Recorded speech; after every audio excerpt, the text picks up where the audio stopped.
Take it easy. Spectral analysis indicates you could just ask her for help.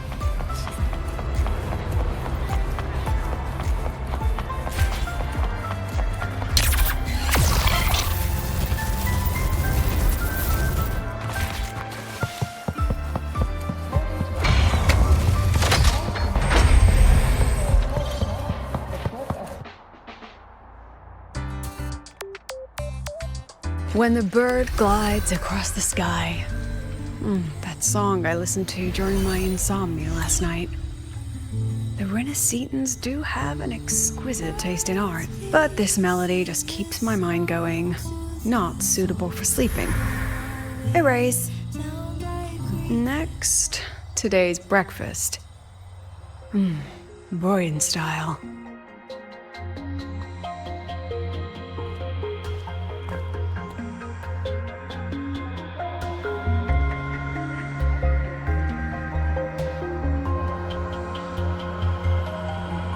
All trivial. Erase it too. It was delicious, though. All right, looks like my guest has arrived. Gotta handle the rest later.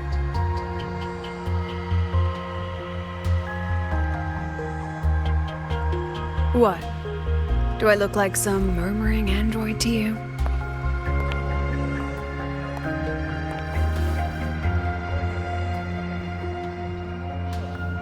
Sorry, President. Were you... Tuning memories. Curious about my forte?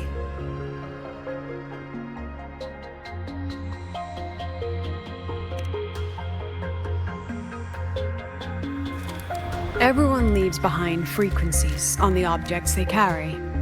My forte allows me to read and analyze that information. Those frequencies, in a sense, are their memories. I can read, analyze, and store them in my mind, erasing or adding memories at will. That's what I call memory tuning.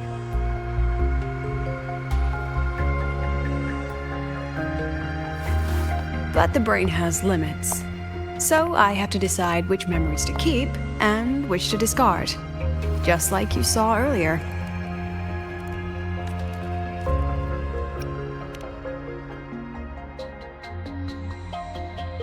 Don't worry, I've set clear rules for what I erase. It's part of my daily life now.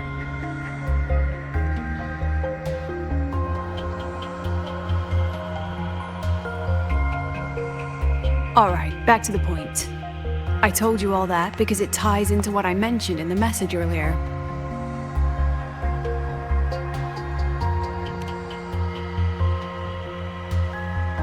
Correct. I need your help to confirm something. May I borrow an item you always carry?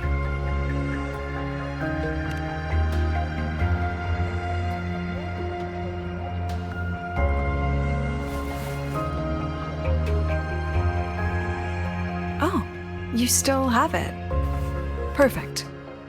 Objects with personal meaning carry stronger frequencies.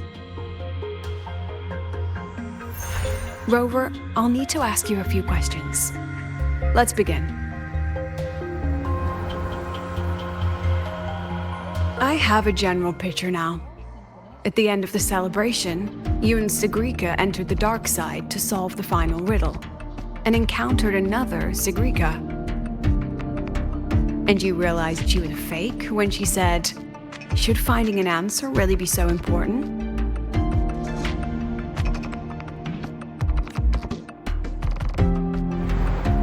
Got it all right.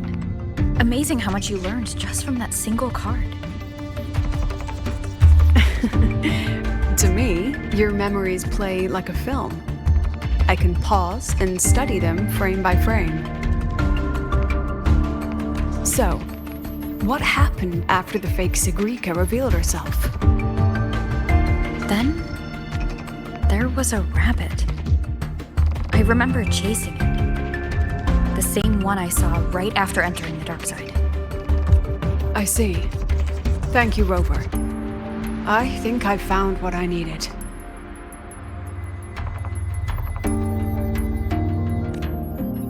Remember when I said Mornier compared the frequencies and found that the rabbit was likely the root cause of the dark side anomaly? The rabbit leads those who enter the dark side to face what they fear and try to avoid. Just like Sigrika meeting her alter ego. Since then, the anomaly has persisted. Some students and professors have faced the same situation.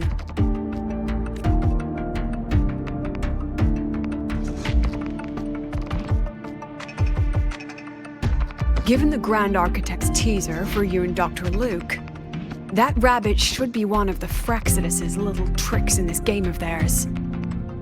They harmed my students and colleagues with such despicable means. As the president, I'll make sure they get a taste of their own medicine.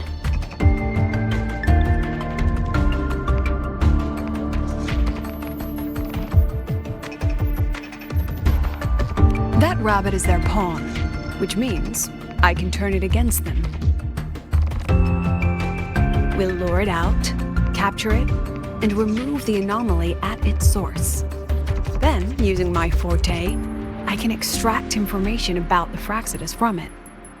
But mobilizing the Academy's resources might alert our enemies. I need some more personal aid. Someone I trust, who knows the dark side well. And that's you. Let's call it a field project. A joint study between a professor and her dear student.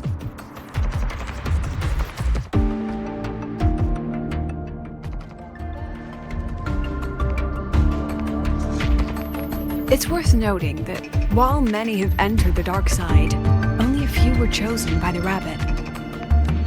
While the celebration incident was a Fraxidus scheme targeting you and Sigrika, the other victims might have followed a pattern that drew the rabbit.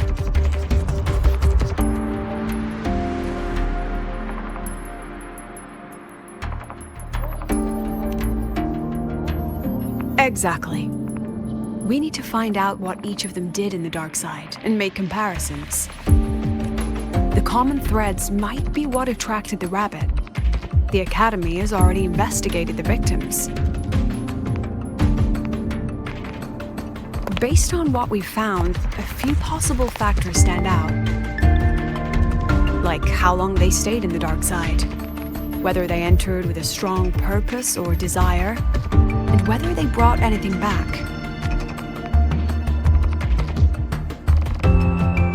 Our next lead is a professor with a pretty strong opinion against the Academy's management. That's why you, as a student, are a better choice to approach him. Not exactly. Some of his beliefs just don't align with the executive's ideas. Setting that aside, I'll support your investigation from the dark side. My forte will be essential to uncover what they experienced. Once you speak with him, try to obtain one of his personal items. That'll let me relive his memories in the dark side.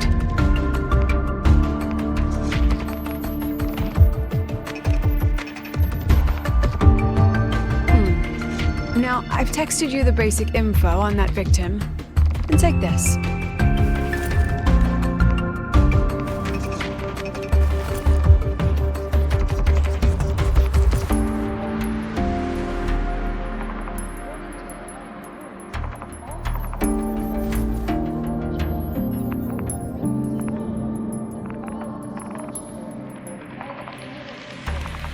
Don't underestimate this little mirror. It's actually a communicator. It's only natural for partners to have a private line, right? It's getting late. I'm already on my way to the dark side. The on-campus investigation is in your hands now. Oh, and check your phone. I've sent you a new message.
You're holding it too close.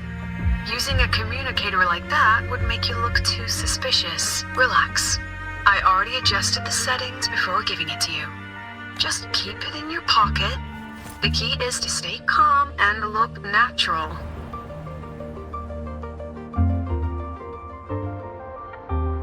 So, what does your receiver look like? Why not take a guess.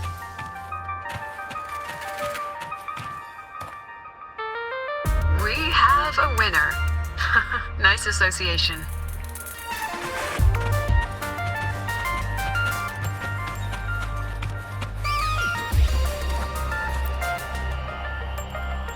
Ugh, law of conservation. Then tell me, is the time between holidays and weekdays physically so Fridays turn into weekends, but when weekends pass, it takes 4 whole days for Friday to come again. Time clearly isn't evenly divided, is it? Maybe when they invented weekdays and weekends, they didn't think about that law. You know, science is rarely accepted by the masses at first.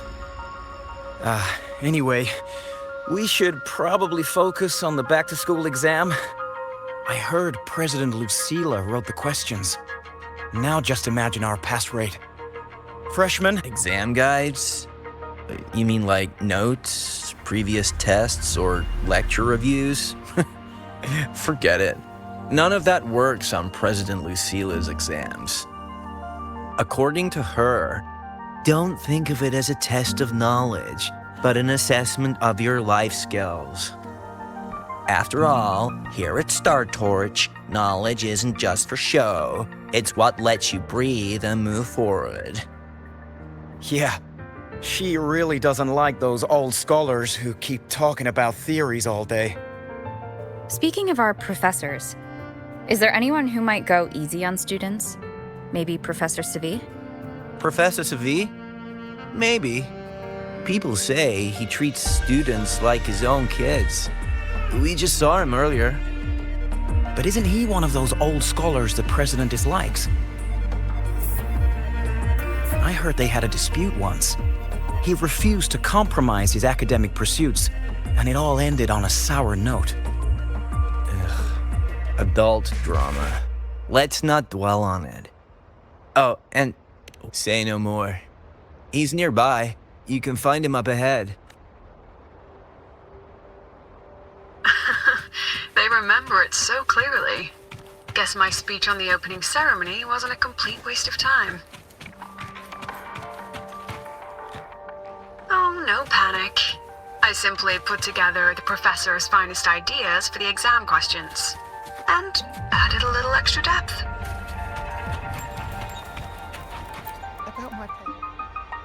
I read it. Aside from the top. And don't you dare. A freshman. What is it? Well done. That voice? It's Professor Carl. You better answer him candidly. He's one of the tough nuts, just like Professor Savi. Savi? He's probably prepping instruments. The man seems to be trapped in his research lately. Ever since he got back from the dark side, he's been calling for its shutdown, saying no one should go in. Why? Probably because of Lucila and her merry band. They must have botched something and Savi caught wind of it. You're new, so you probably wouldn't know. Savi and I don't really see eye to eye with Lucila. She's a fine teacher. But as the Academy's leader, hardly. If it's about scholarship, we have geniuses like Professor Mornier. If it's about leadership, we have investors with far more experience. And yet, she, an average resonator with no special expertise, is now carrying the Academy's future. Really? Forget it. Don't even know why I'm bringing this up with a student. Guess I've been bottling that up for too long.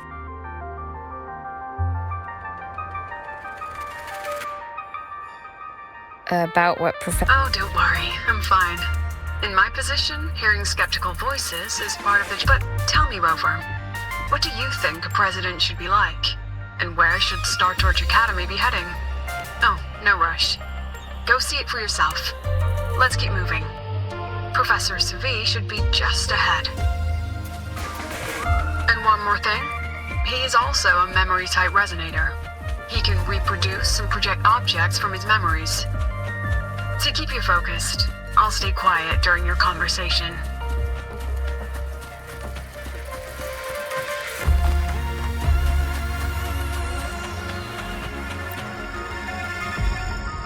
You're late.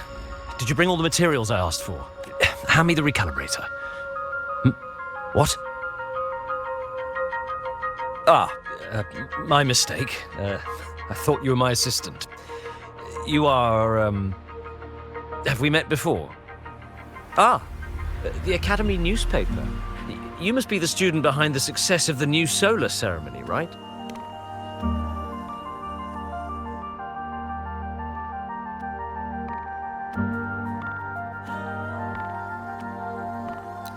So, when the launch program for Helios bugged out, how did you manage to recalibrate the parameters? And what about the live drive data?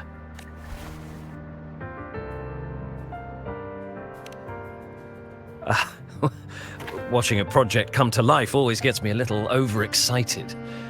I helped with part of the launch mechanism myself. Oh, I haven't even introduced myself properly.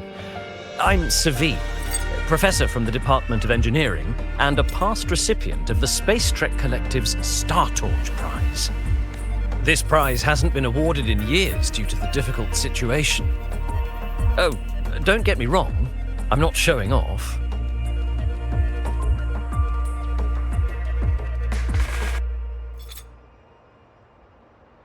I keep it to remind myself that our science did make headway before. Though now... Anyway, what brings you here? Lucilla mentioned that he's not on good terms with the management. I can't let him know I was sent here by her. Still, we're both victims of the dark side. Maybe approaching from that angle won't raise suspicion. I'm here to talk about the dark side. Sigrika and I had an accident there, and I heard other students and professors experience something similar. There are so many conflicting stories about it. As someone who had been there, I want to know if everyone saw the same thing. You've entered it too, haven't you, Professor? Before that, tell me, what did you see in there?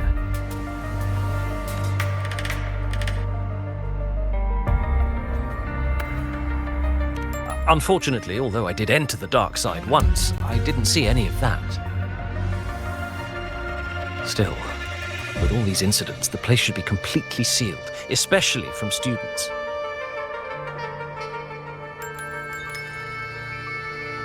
Now, I have to prepare for an experiment. We can have more discussion next time. Oh, and,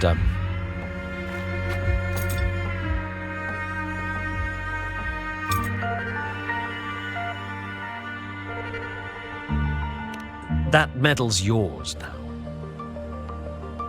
What we need now is another breakthrough in technology.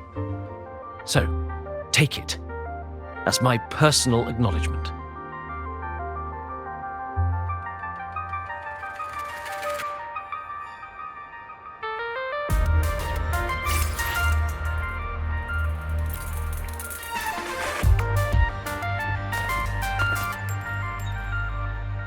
Yes, I've heard everything. Looks like Professor Savi didn't want to open up about what he saw in the dark side. Even so, that medal's a valuable lead. It's deeply connected to him. Please place the medal in front of the makeup mirror. I can't touch it myself, so I'll read and tune its frequency remotely. Excellent. Now, leave the rest to the adult.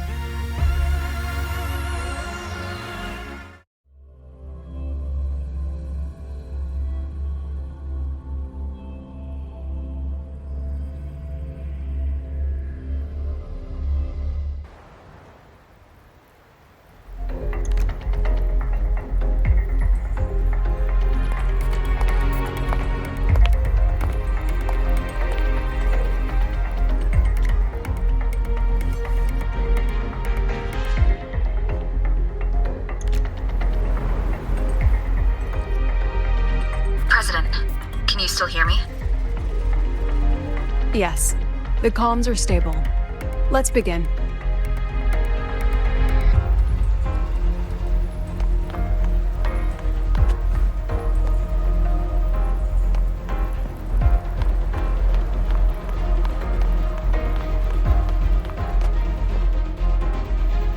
This is strange. I was setting up the room according to the riddle the Academy gave me, but now it's... Who changed the riddle? Who altered the scene? Could it be that rabbit the students keep mentioning? Either way, I should focus on restoring the room through memory projection. If a student gets misled and causes another accident, it'll be a real headache. So, this is Professor Savi's memory when he first entered the dark side. He stayed here quite a while and used his forte. From what we just saw, he was one of the staff involved in the new solo celebration. He came here to restore the scene that had been tampered with. But... Is something wrong? not exactly. Maybe because I'm a memory-type resonator too. Something caught my attention. People think memory-type resonators like us are masters of memories and emotions, unshaken by illusions or insults. But no forte is perfect. When we pour all focus into manipulating memories, information floods the mind. That's when we're most vulnerable. The anomaly in the dark side preys on the mind. If I were a Fraxidus member, I'd strike them. This projection won't hold for long. Let's move forward.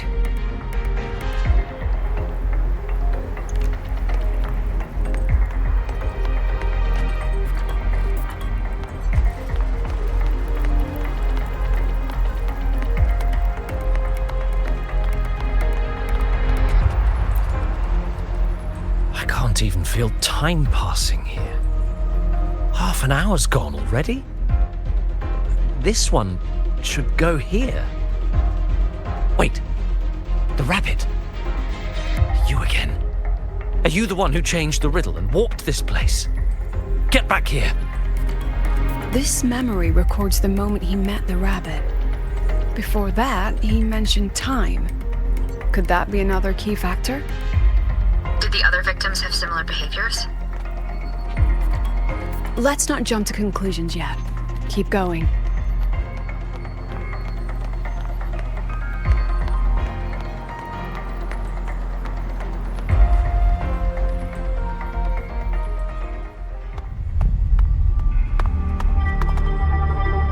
Gone again. No matter how good you are at hide and seek, your traces stay in my memory. I'll just need to use my forte again.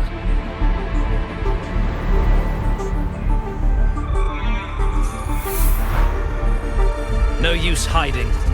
I know you're there.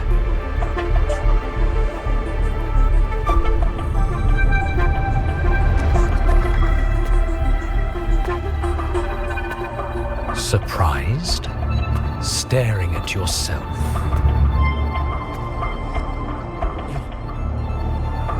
No. I know what this is. The dark side's a mirror. You're just my shadow. Even if I'm a shadow, so what? I'm still part of you. Afraid your shadow might know a few of your secrets. Secrets you've been running from. You're trapped, desperate for progress. Like that Huang Long researcher who eventually threw everything away for the truth. Pascar Spectrum. That name rings a bell. I'm nothing like Pascar. Oh, you're right about that. You don't even have his courage to give it all up. That's why you're stuck here, like a lab rat running in circles. But what if I told you the answer you've been seeking is right here? Something about your current project. Go on. Take a look.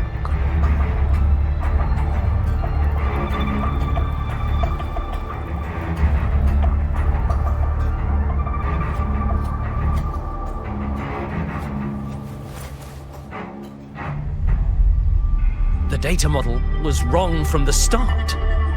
Is this where the error lies? If I fix it, my second hypothesis could actually work.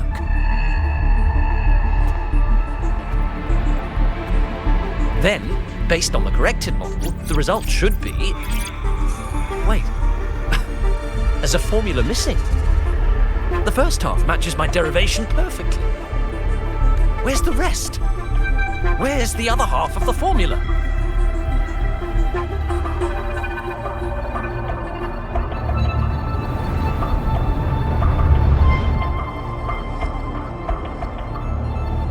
I never said the answer was free. Let's make a fair trade. Offer something of equal value, and the answer's yours. Look, I've even prepared the stakes for you. Everything tied to your research. Thesis, data, it's all here. So, which one's worth the truth?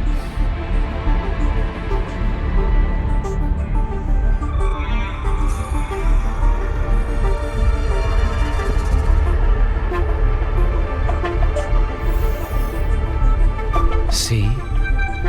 No weight at all. Your report's worthless. Try again.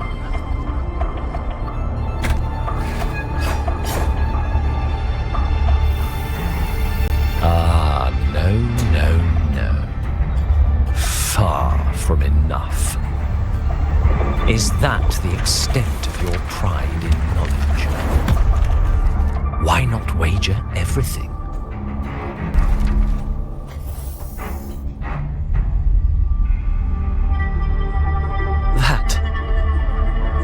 That can't be. But it can. You've spent all your chips. What else do you have left to trade?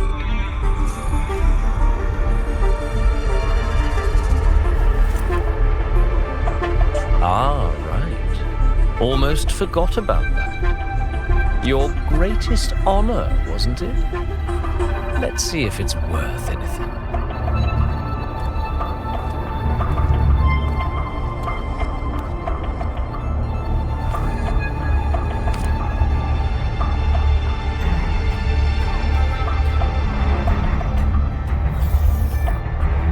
Look at that. You've given everything. And yet, you still can't trade for a single answer.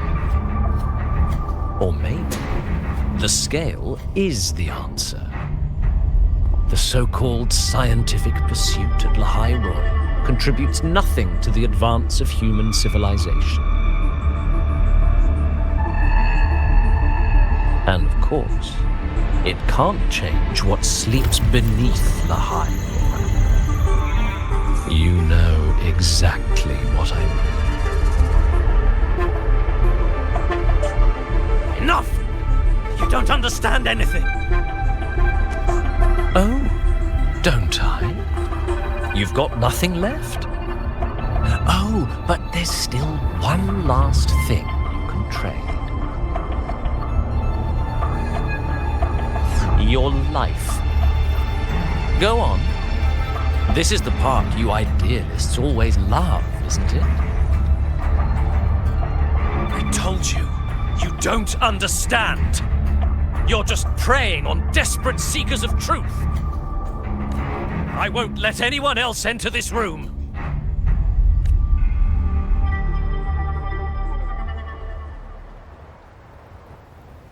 So that's why Professor Savi was so determined to keep everyone out of the dark side. He was protecting them in his own way.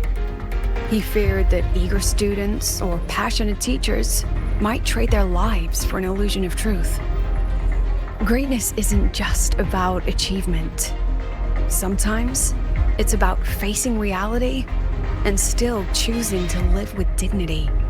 At Star Torch Academy, we pursue truth, yes, but we value the journey more than the destination. Weighing our worth on a scale? That's true ignorance. Now then, if we cross-check the clues from Seville with the Academy's earlier findings, spending more time in the dark side does raise the chance of seeing the rabbit, but that's not the root cause. Now then, if we cross-check the clues from Seville with the Academy, you're saying it's drawn to one's vulnerability. But everyone has weaknesses. Some hide them deeper, some don't. That alone isn't special enough.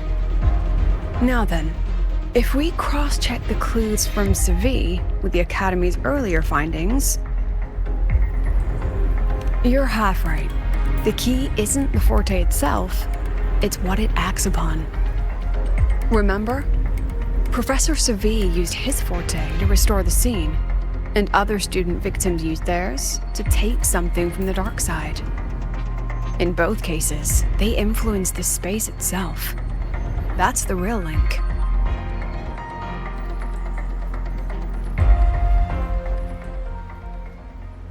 Since we found the answer, I'll wait for you here.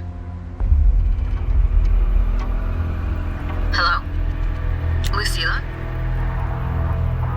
Look, there's actually one more thing I didn't mention. After the celebration, every dark side victim shared one trait. They were all memory-type resonators, and there aren't many of us in the Academy. Only one remains. You understand what that means now, don't you? Focus my mind. Loosen my thoughts, just a little. Give the threat an opening. A small price to draw it out. In that false professor's words, a fair trade it is. Since the Fraxidus went to such lengths to invite me, well, as the president, how could I turn down the feast?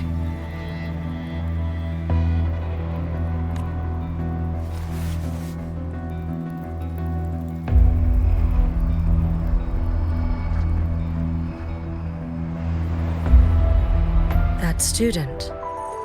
You seem to trust her quite a lot. Mm-hmm. You'll understand once you meet her yourself. Anyway, how's your progress? Just as planned. No one else remains in the dark side. But the rabbit's clever. Every room has traces of its frequency. I can't pin down its exact trail. Huh. If it were easy to catch, their little feast wouldn't be half as entertaining, would it? And remember, if anything unexpected happens, you know what to do.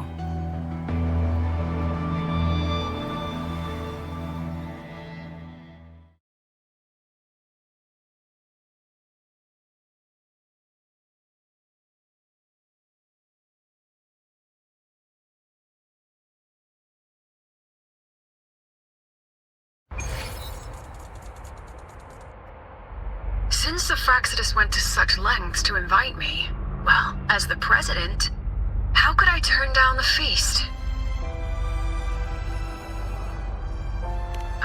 Of course. And I knew if I told you sooner, you'd either stop me or try to follow me. But there's something only you can do from the outside. The dark side is unstable by nature. Remember what I said?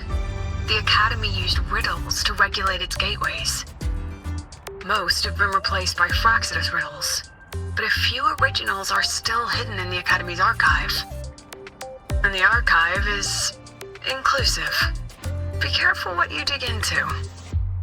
Rover, I need you to set a stable dark side exit with a riddle unknown to the Fraxidus. Remember what you told Sigrika at the celebration? That means no matter what, we stick together. Even if I said no, you'd come anyway, wouldn't you? Fine. The dark side is a maze. I'll leave a few clues behind to guide you. But if anything goes wrong, promise me, you'll get out immediately.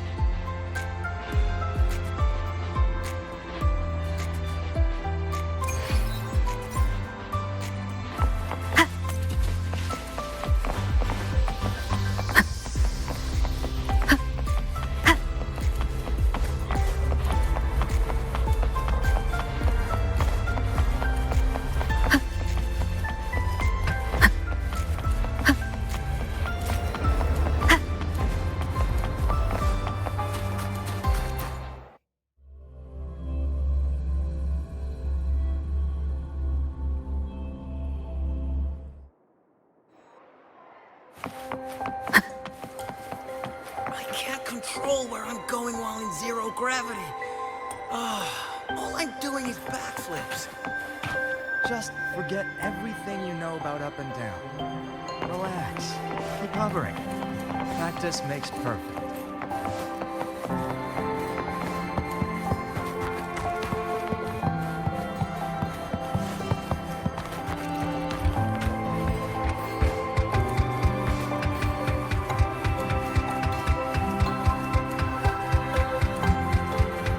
Found it! Oh, my magistrate. This is the one Kara recommended. Huh? Is it even a real?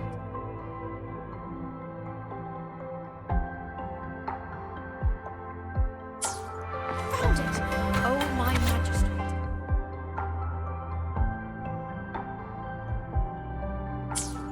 Found it! Oh, my magistrate. This. The alternative riddles for the new solar celebration. Guess this is what President... Why is it tucked into a storyboard, though? Her hobby? Hope this helps.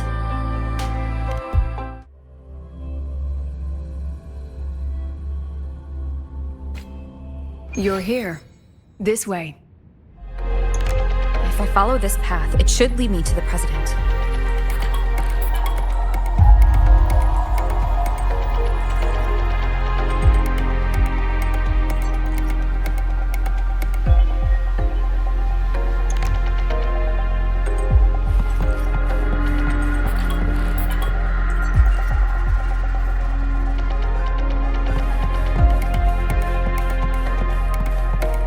That's odd.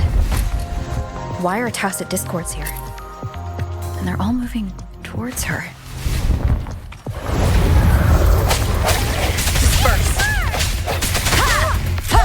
Yes! Helping! Just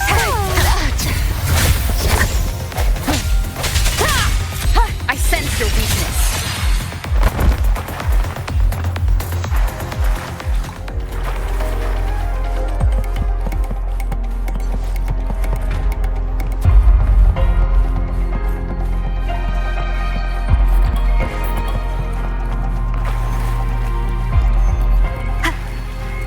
The tacit discords are gathering around here.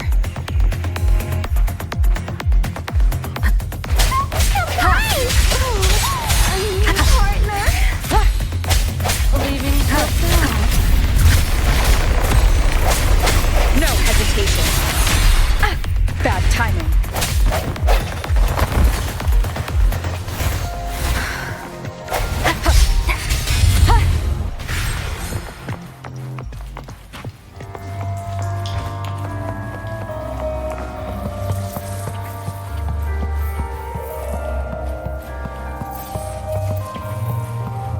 This is...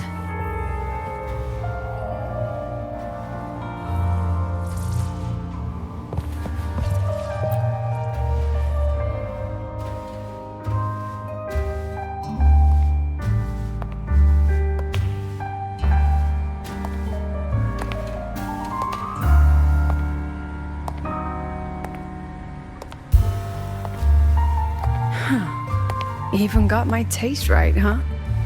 It's always so easy to read one's mind.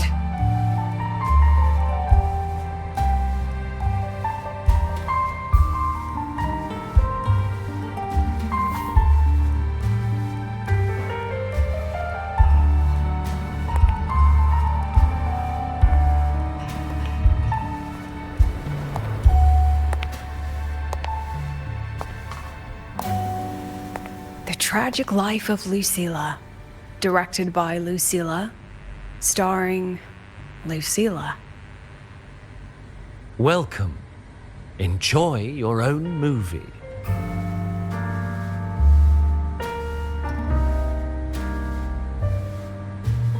Using my name and slapping on a title that lame?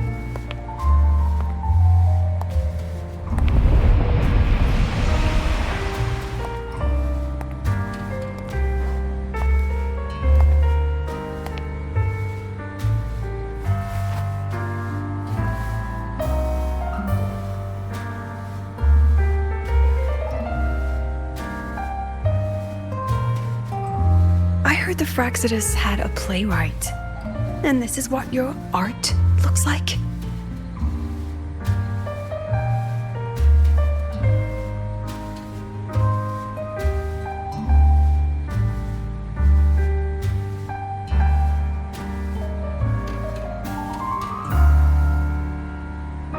This is the story of a girl who discovered she could read memories when she started to grow up.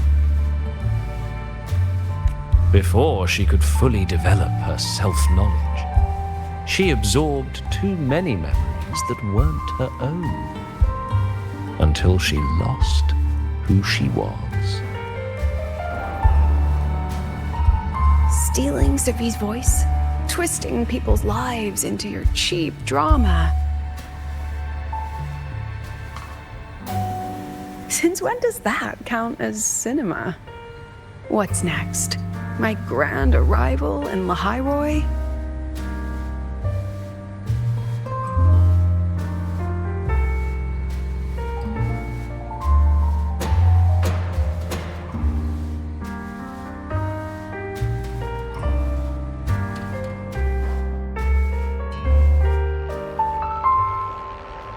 How ironic. The girl who built her life on her memory gift walks into an institute buried beneath the Frostlands and becomes its leader. A flock of lambs chasing the future crowns a shepherd who can only record the past. What can she offer? Drown in the relics of humanity's golden age? Or lead the innocent straight into the abyss?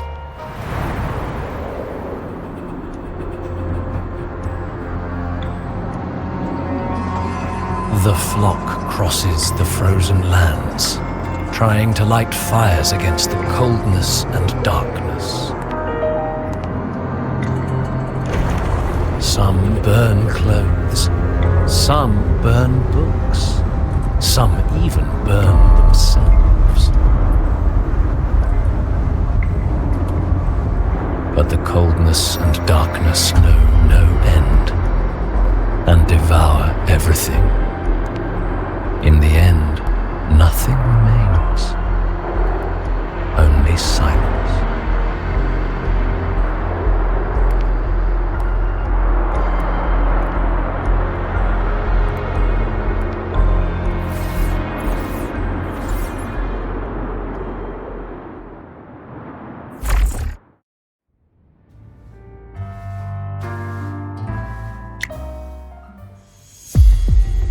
Oh, how considerate to have even written the Academy's ending for us, too. If this ever hit theaters, I'd fast forward it tenfold just to end the agony. The title really tells it. Utterly tasteless.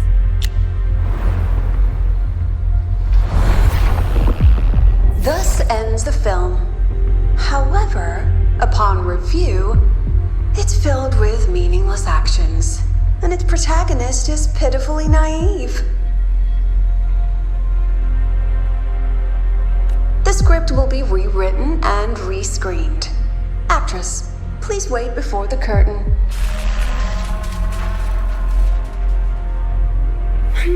A post-credits scene? Planning to remake my life now?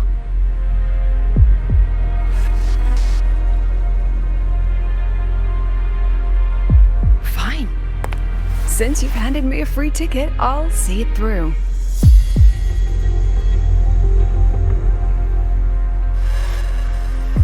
The Tragic Life of Lucilla, remake.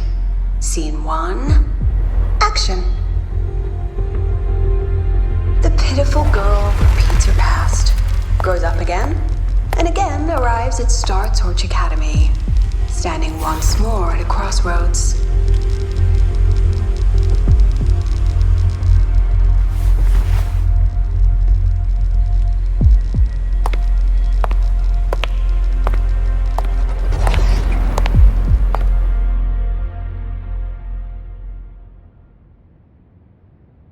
Now I'll announce the results of the Star Torch Academy presidential election.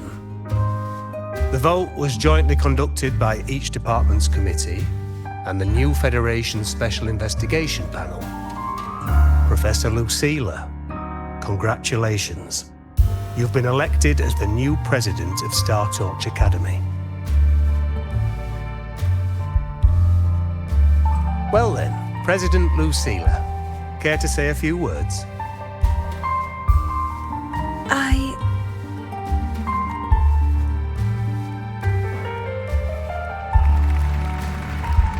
That's amazing, Professor Lucilla. Oh, should I say President Lucilla now?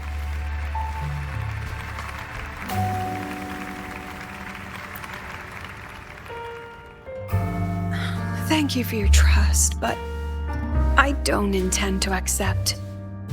Compared to others at the Academy, don't you think I'm a bit too ordinary?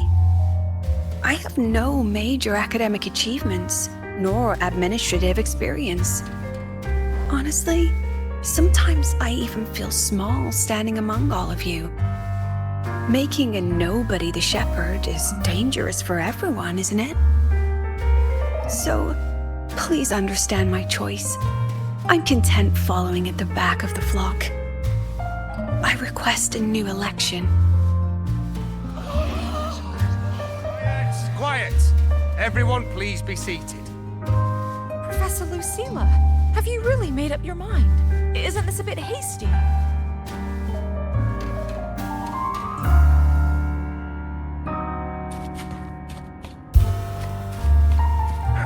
At least she knows her place. Let's just set a new election date and move on.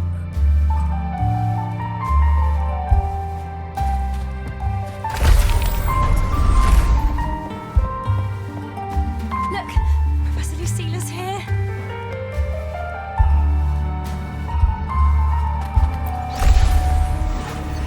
Professor Lucilla, last time we stopped at page 59? All right then, page 60, bottom right corner. This photo was taken before the lament. Back then, there was no etheric sea, and aerospace technology wasn't blocked yet. One of humanity's probes took this image in space. Our homeworld, see? Just a pale blue dot. So what's the point? Excuse me? I mean, what's the point of taking that photo? Looking at it only makes us feel small. That tiny dot only makes all of us on it feel more insignificant, pathetic even. That so-called golden age of exploration and the great astronomy before the lament, all they bring is loneliness. We're all lonely in that endless darkness, just like Star Torch Academy now. Tell me, Professor, does our so-called exploration here even matter? I don't know. Never seen you speechless, Professor. About your request, I have the right to reject it. Absurd. You want to withdraw now, at the most critical stage of the experiment? Who could possibly take your place? I'm just scared. Scared to touch those instruments again. Scared of seeing results that don't match what we hoped for. Afraid of the risks? Then switch to theoretical work. Are you really going to let everything you've built amount to nothing?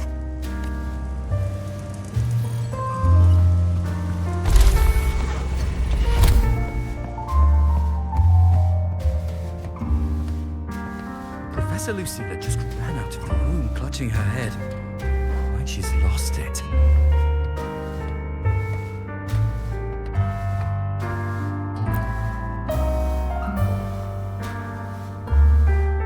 How long has she been locking herself in there? No clue. We just heard stuff breaking, and someone crying. Could it be she's having another episode? The madness caused by memory confusion.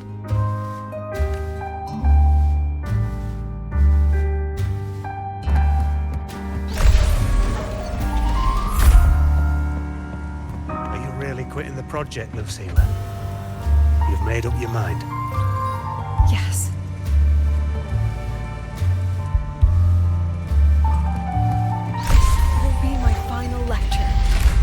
we've already filed to close the course next term.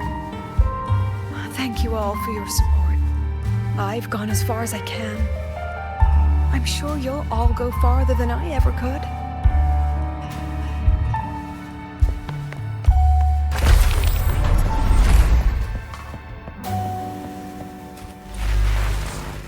She said nothing.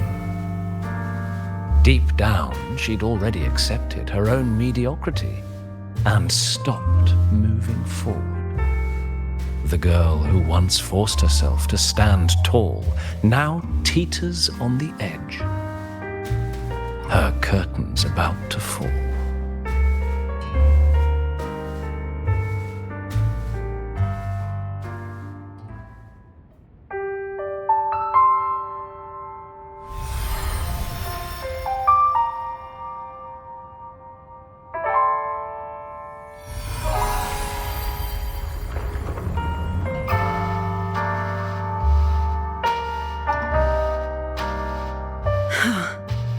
Did the others' memories bleed into mine again? How long was I out? The meeting's already over. What's happening to me? I just want to forget, to erase this wretched forte. Erase. Right. If I erase the memory of my forte itself, maybe then everything will go back to normal.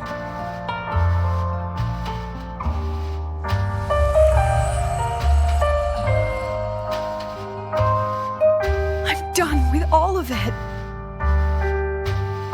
She abandoned her title, her right to explore, and now even her own forte.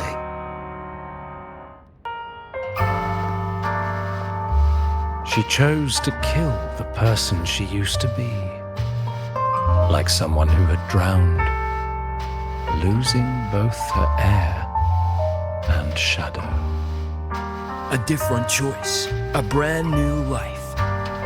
Tell me, our dear audience, isn't this fascinating?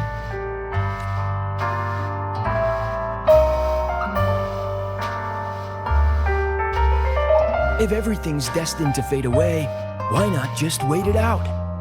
Enjoy the last bit of pleasure and revel in the beautiful memories before the end. After all, fleeting joy feels far more real than some unreachable truth.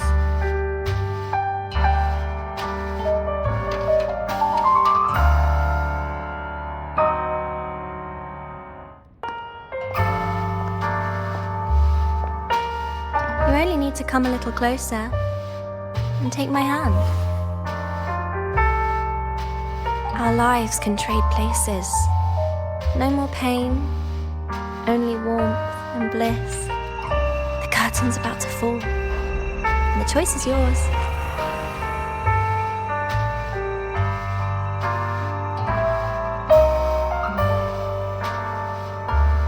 Done with your performance? All that noise for one purpose. The same trick you used on Savi. Stirring fear, pressing old wounds. Let me guess what you're after. Targeting Sigrika was just a diversion. You wanted the Academy to intervene. Next, the memory-type resonator is affected in the dark side. And you knew I'd see it. That was your invitation.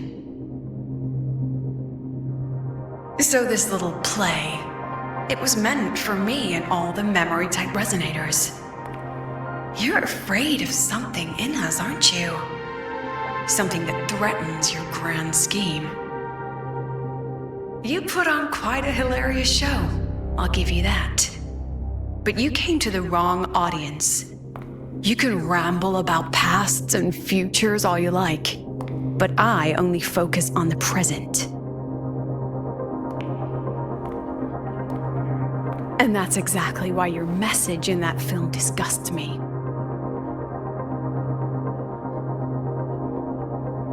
I don't deny the doubt, the struggle, or the pain we face in our search. Every soul in Star Torch Academy has endured those.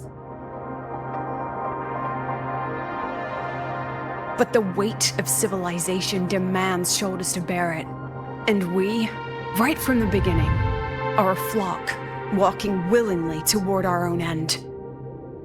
If the campfire's dying out, then these lambs you mock will burn themselves, just to walk one more mile before the final breath. No glory sought, no remembrance needed. We'll lie down here, leaving not a trace.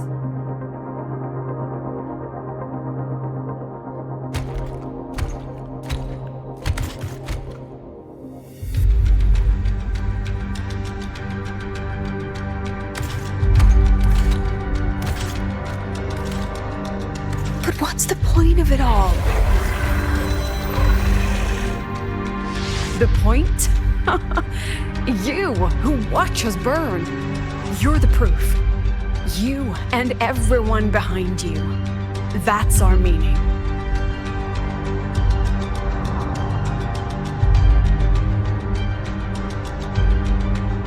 And one more thing. Whether I deserve to be the president? That's not for your cheap words or your lousy films to decide. If you're so desperate to tear me down, that only proves I'm doing something right.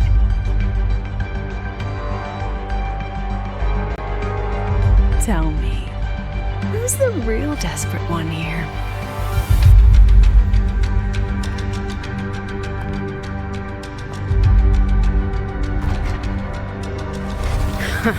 You're not the only one with backup. Checkmate.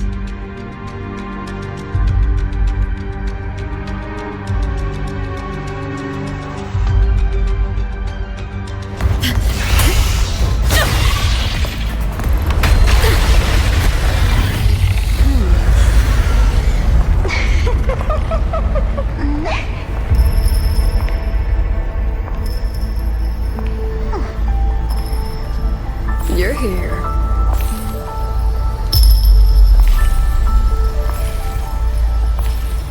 Go after it. I'll handle the rest. Come on, we've still got work to do.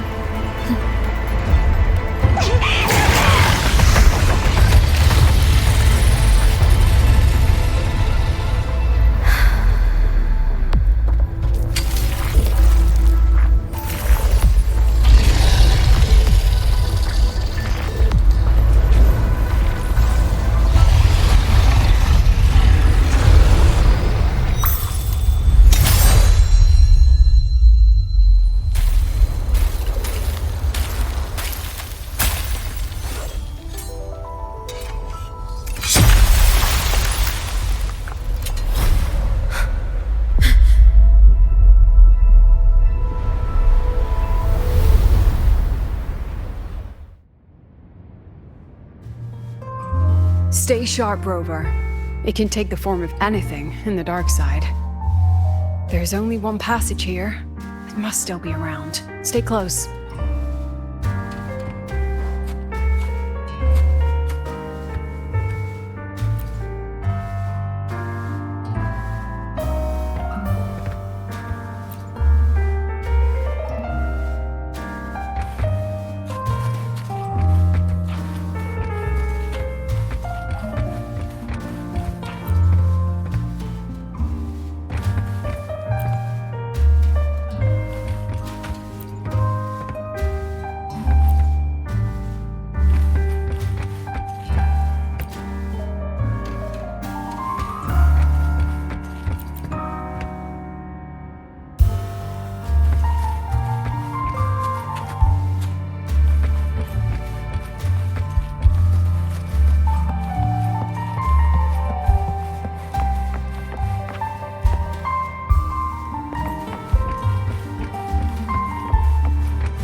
No sign of it here either. Let's split up. I'll check this room, you take the one before.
No sign of it here either.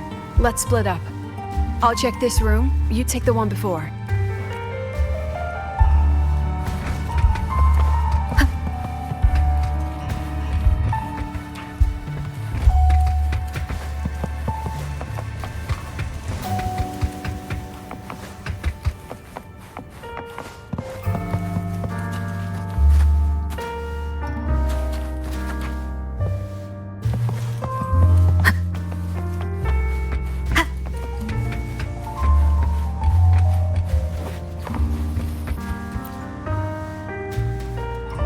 No sign of it. I'll check this room.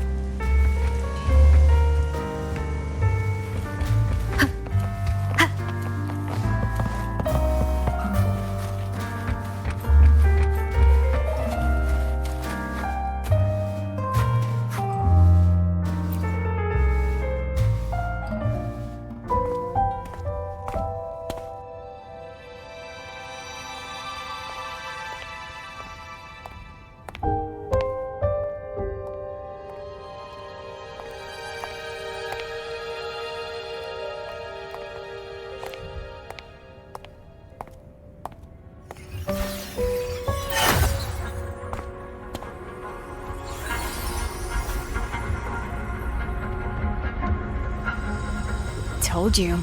It's checkmate this time.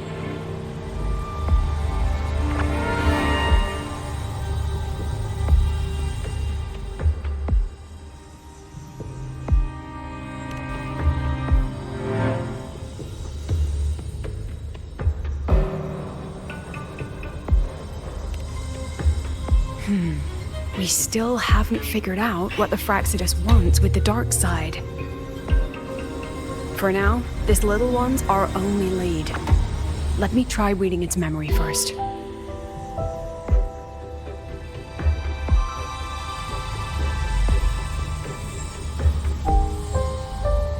Oh, looks like I don't even need to use my forte. I suppose this counts as our first proper meeting, Madame Lucilla. Proper meeting? You're talking to me through a rabbit from your little hideout. That's what you call proper? Still, thanks for the film. It was tasteless and trashy, but I'll admit, it added a little fun to my job.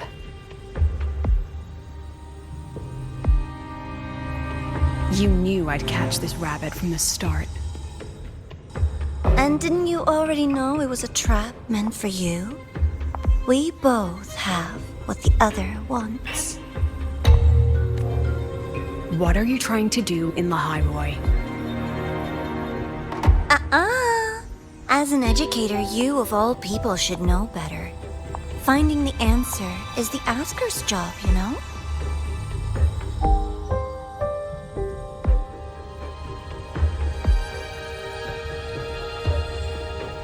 Still, congratulations! You won this round. Won? I never agreed to play your little game. And neither did my students. Right, Rover?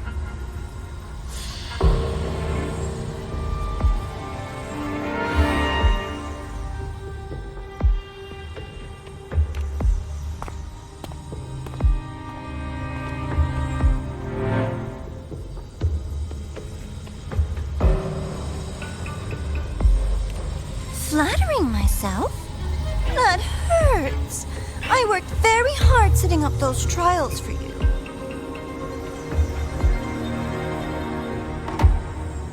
If you didn't enjoy them, don't worry. There'll be a next round. And I promise it'll be far more thrilling. Because next time, we'll be betting on the very fate of Lahai-Roi. Will it go boom and vanish? Or will the flames of Star Torch keep burning?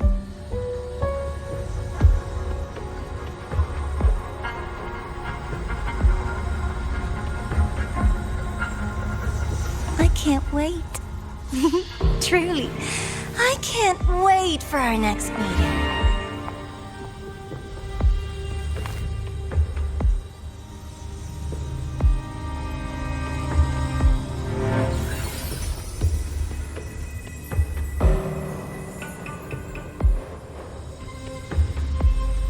Next meeting.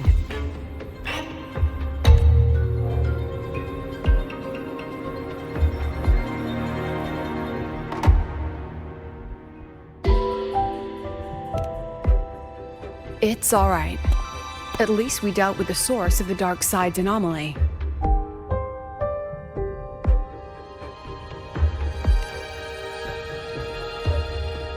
I know you've got many questions, but let's get out of here first.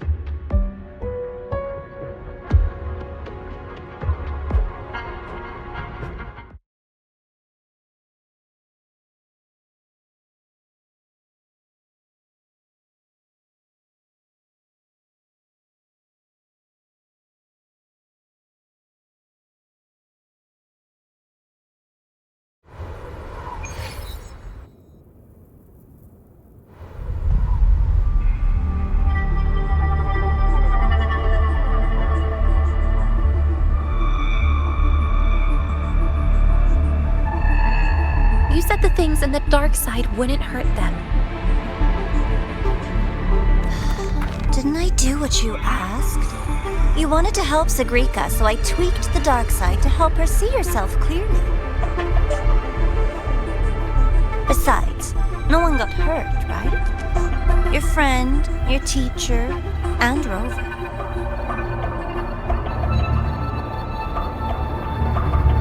I should thank you, actually. You helped me finish an experiment.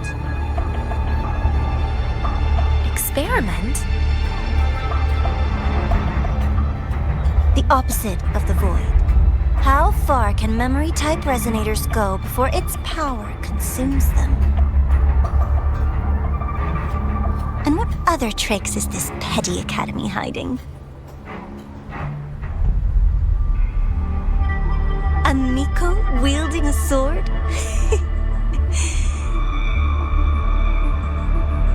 Come, my sweet darling. We've still got much to do.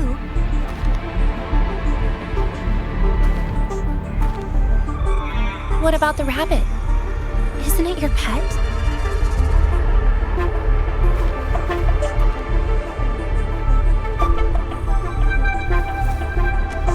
We don't keep trash, we dump it.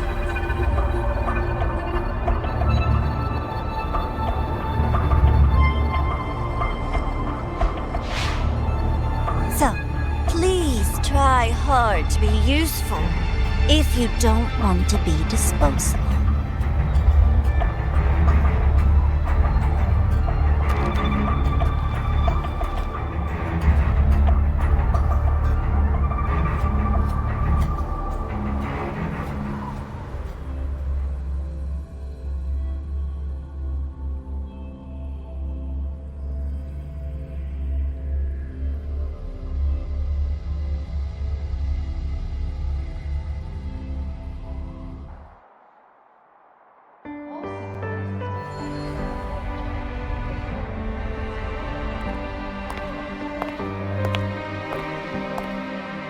Sorry, Rover. I've kept you busy all day.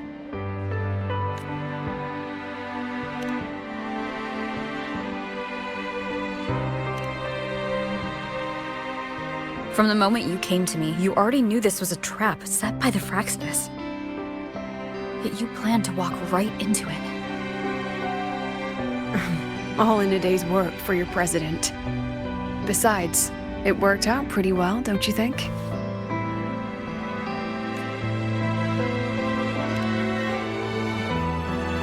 Don't worry. I know the dark side pulls people toward what they fear and try to escape from. But I learned to face my past honestly long ago.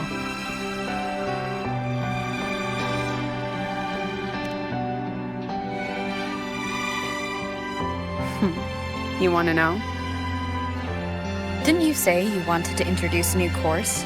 Star Torch guidelines from strangers to confidants? Students and teachers should get to know each other, right? Maybe this counts as our first class. I really set myself up for that one. Well, before I turned 20, I couldn't tell which memories were mine and which belonged to the ones I'd read. As I absorbed more and more of them, I saw too many births and deaths. I started to feel how small and ignorant I really was. That's exactly what the dark side preyed on. It then recreated the predicament I once lived through. The Fraxidus was questioning me, the representative of Star Torch Academy. When the future offers no answers, and existence itself is destined to fade, can anything we do in our brief and ignorant lives truly matter? As a student of Star Torch Academy, what do you think, Rover?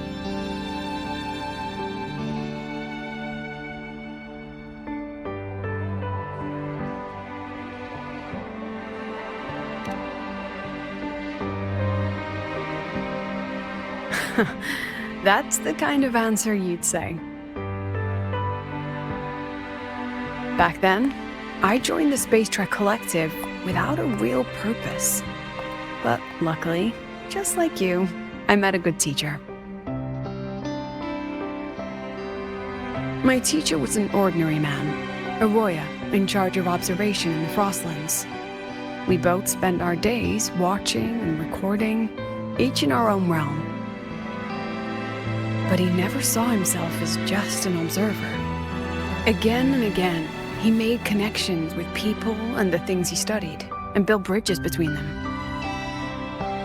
It was like how we draw lines between the stars now. In these perilous Frostlands, each person is a point of light for another.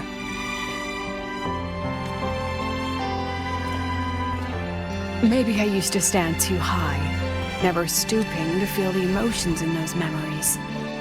The ones that needed time to settle for an ordinary person.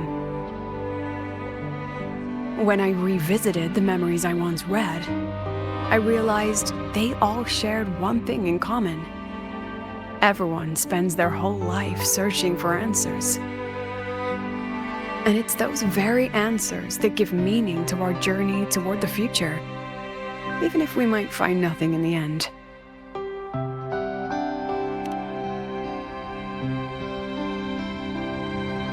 No, I'm still searching. In that sense, I'm the same as all of you. Just another student on the path. So, don't worry. Until I find it, the Fraxidus won't be able to shake me. Also, about that Miko lady you're curious about. My lips are sealed on that, I'm afraid. A president has her principles, not to mention the Academy's safety protocol. But one day, you'll see her again. Anyway, I still have to write a full report on the dark side. Leave the rest to the adults now. It's getting late, Rover. I'll see you in class.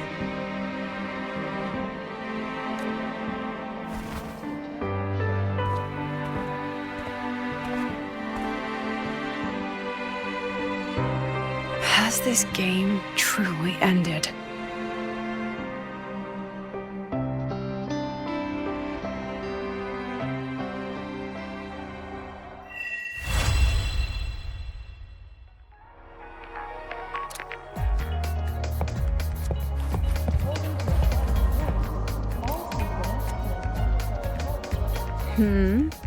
Still something you want to say?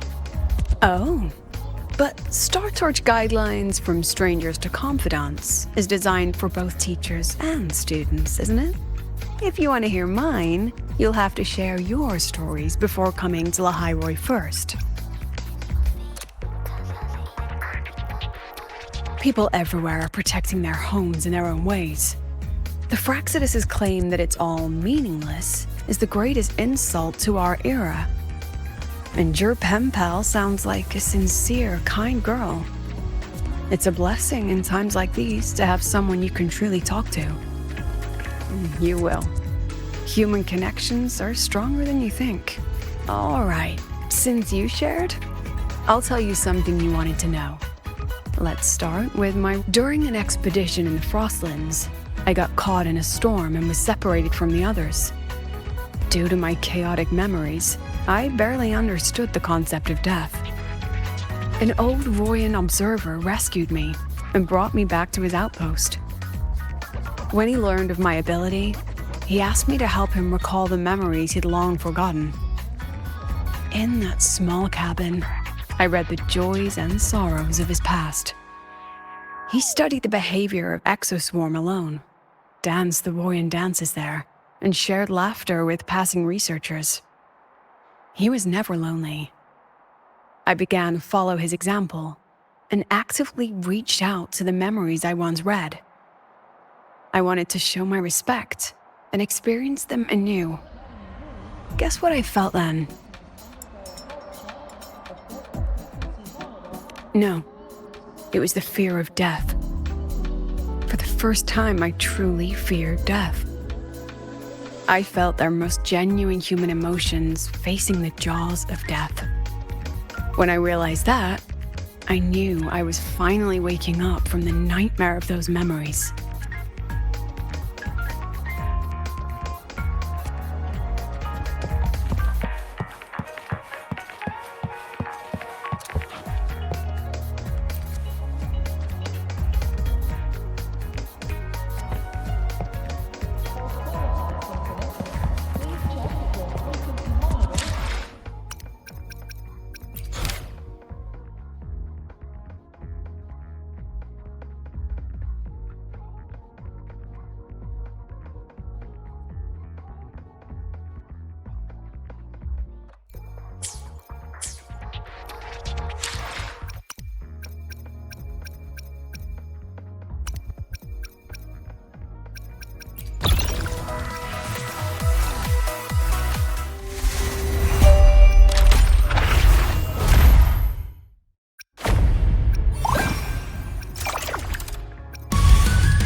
It's just the two of us now.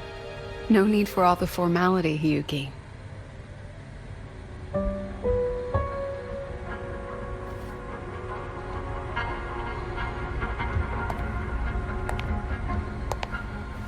Oh, and just so you know, the maintenance fee for that blade will be coming out of your paycheck this month.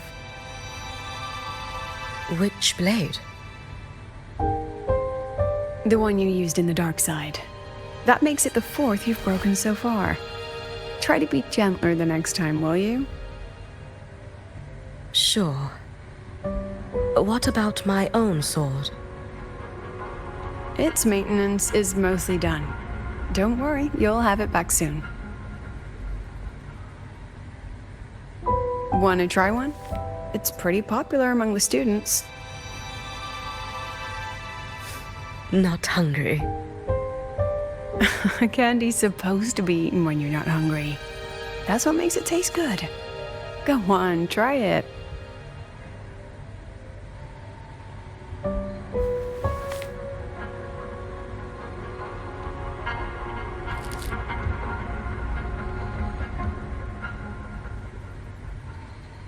Have you swallowed it? Mm-hmm. A bit sour, and my tongue's tingling. Not my favorite. Huh. No reaction at all. That's odd. When Sigrika and the others ate theirs, they... What? You're no fun. She saw me. Does that affect your plan? It's fine. The Fraxidus didn't just set the trap for me. It was meant to draw you out as well.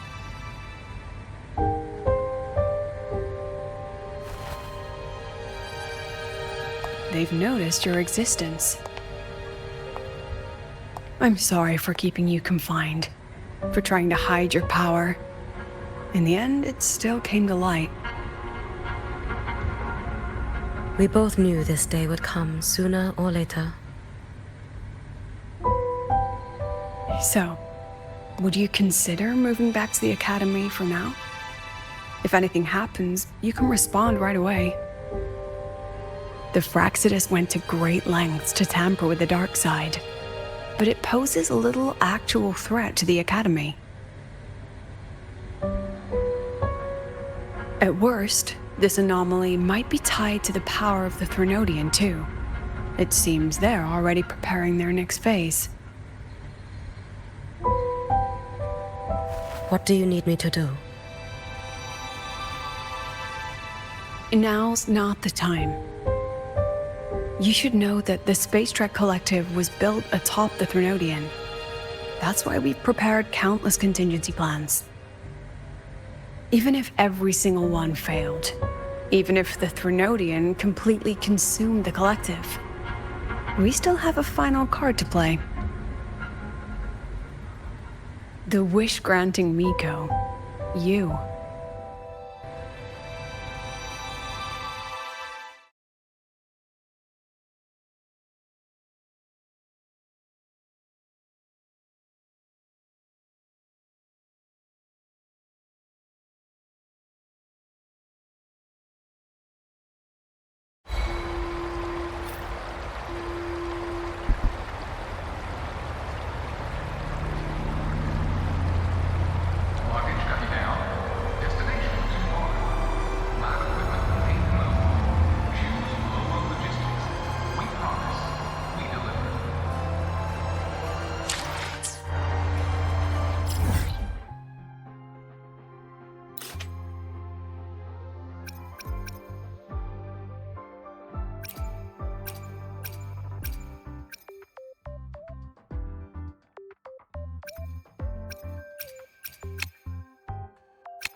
The Void Storm appeared out of nowhere and tore this place apart before anyone...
What are you looking at? Oh, there you are. Nothing really. I've just been wondering if I wanted to land another astronomical investment to study all the exoswarm coming off this giant mech. What kind of pitch would it take to make every major player in Solaris nod along and funnel credits into my pocket year after year? Have you figured it out? Not yet. My conscience won't let me think that far. Luckily, the man who can figure it out is back. The old man who promised me the blade. The head of the Space Trek Collective. The very same. But don't let the quick agreement fool you. He's already thinking 10 steps ahead. If Ishino Hada wasn't in such dire straits, he wouldn't have agreed to forge that blade for you so easily. Or at the very least, he'd have made sure he got his pound of flesh in return. I couldn't find the child. Time and space in that dimension are too fractured. My familiar lost its way.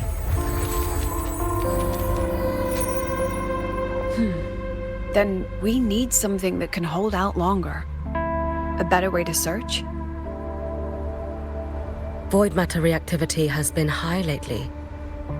A clear sign to follow would be best. That child is the Exostrider's resonator. There's no clearer sign than that.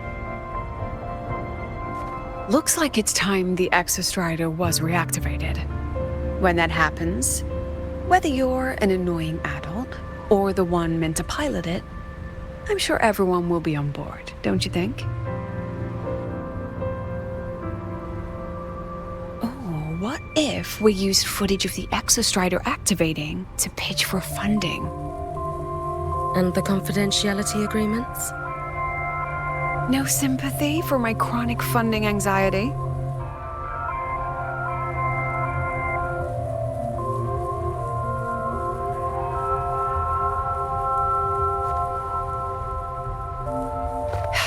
Fine. Go to Honami. I already approved your leave of absence. Why? To test the blade?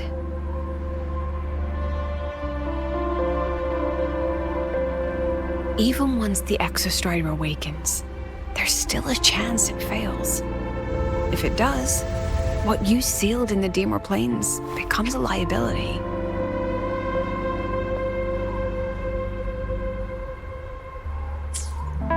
But it could also be our ace in the hole. So, before I give you the thankless task of guarding those planes, go deal with matters of the heart first. Understood. I will return in 1 day.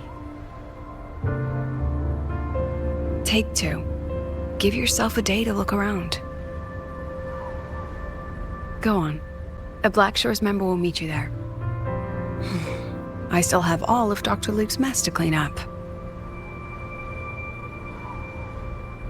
Understood. I am at your call should you require it.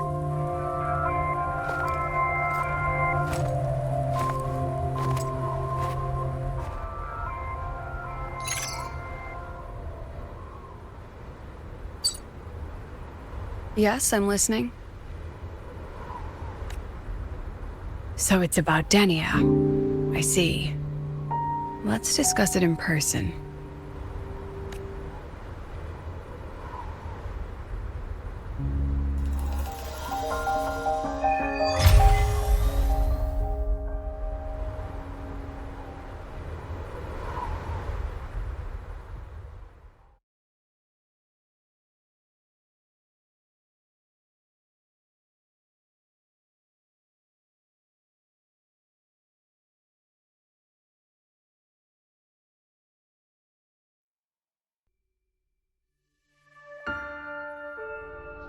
Lady Miko, can you hear me?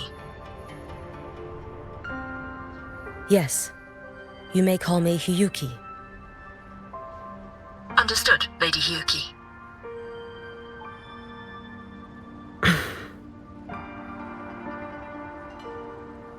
Most of the left behind in Honami City have been relocated, but a few, the ones whose regrets run deepest, still roam the danger zones. Their unfulfilled desires concentrate the lament's power. An incident just waiting to happen. With you here, I feel better about the situation. We didn't expect you to take this on yourself. Protecting Honami is the duty of the Miko of Flaming Sakura. I thank you for your support. Actually, I have a favor to ask. Oh, is it about Gyokuro, the former Miko? We've already found traces that may belong to her, but nothing we can confirm yet. We're in the process of narrowing down her location. As soon as we learn anything, you'll be the first to know. I am in your debt. Oh, it's nothing. If it weren't for you back then, I would have... Anyway, I'll leave this area to you. You can rely on me.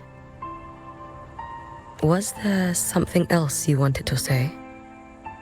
Nothing, Lady Hiyuki. It's just... Thank you for everything you do. Goodbye.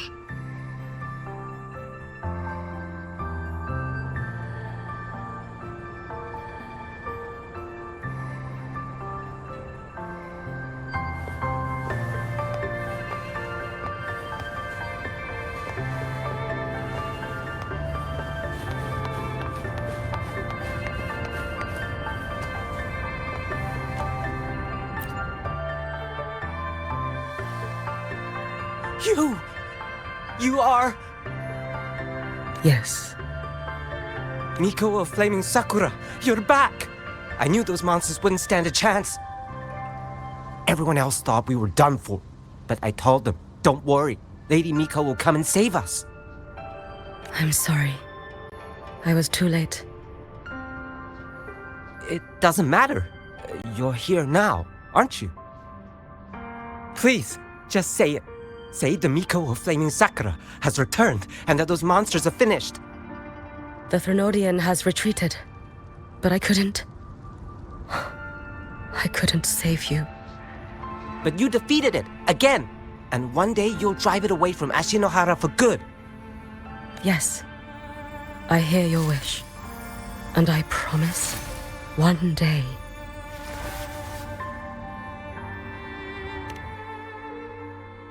I failed their hopes.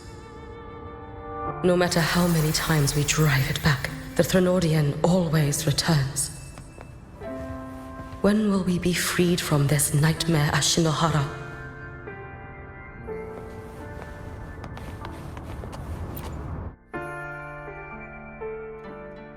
This is all your fault. Eternal Miko, huh? You're all useless. Every last one of... How do you even dare show your face in Hunhami? They're dead! Everyone's dead! I knew it! I knew the Threnodian couldn't be defeated. I should have run away as far as I could. Oh, Lady Miko, please! Do something, anything!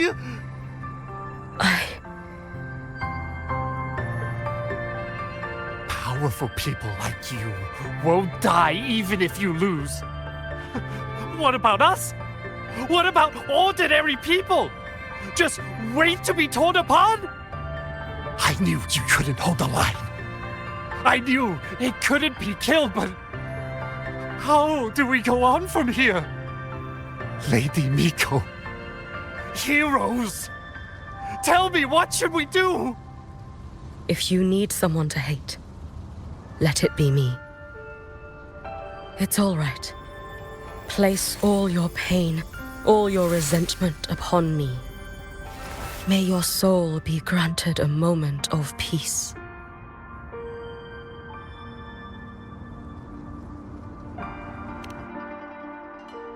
If I had been stronger, could I have saved them? If only I had more power.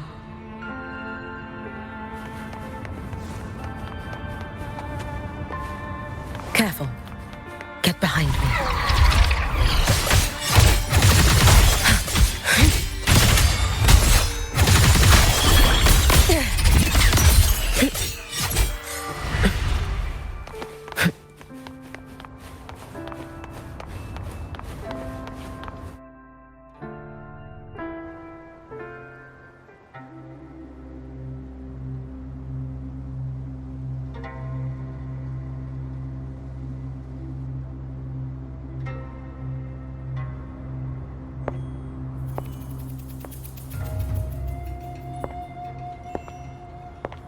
Lady Miko? Are you the Lady Miko?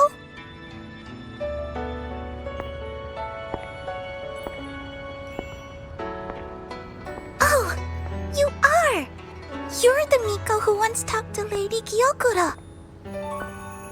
She told me about you. She said you're her most treasured family, just like my big sister and I. Your name is... it's...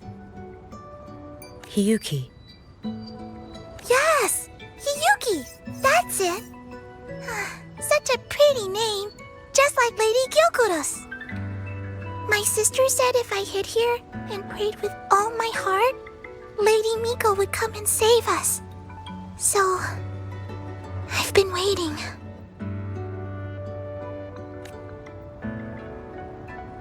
Little one, what's your name? Your hands are cold. Have you been waiting long? Kana. My sister calls me Kana.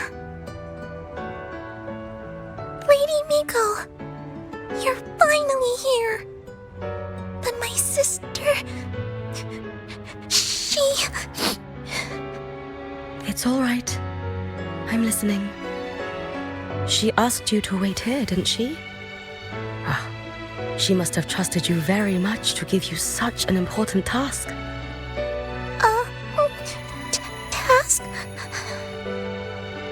Yes, a task. If not for you, I would never have found this place. You did well, Kana. You completed your task perfectly.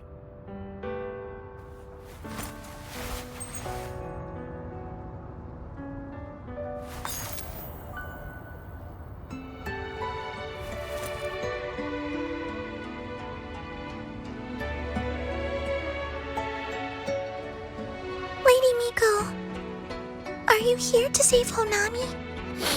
Then, is Honami safe now? Honami will be fine. Sister said you carry everyone's wishes. That you're the strongest. I knew you'd come and fix everything.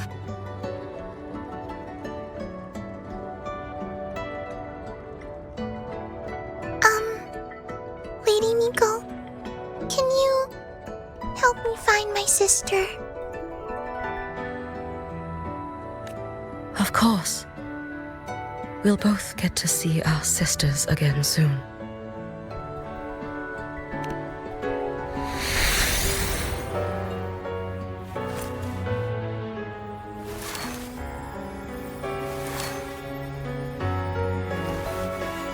When we find her, let's eat red bean pudding. We make the best best red bean pudding in the whole world. If you come try it, everyone will want some. Then you'll need to make a lot of it. Can you manage that? Pinky promise. We'll make lots and lots of pudding. Then, even if the Threnodian comes back, we'll have something to eat and we won't be scared anymore. It's a promise then. We'll make a lot of pudding.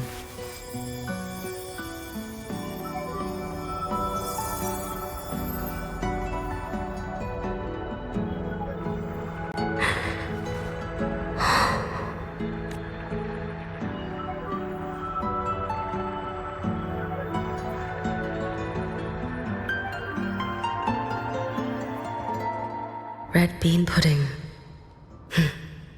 Gyokuro always did have a weakness for sweets like that. This time, will I find her traces and truly set her free?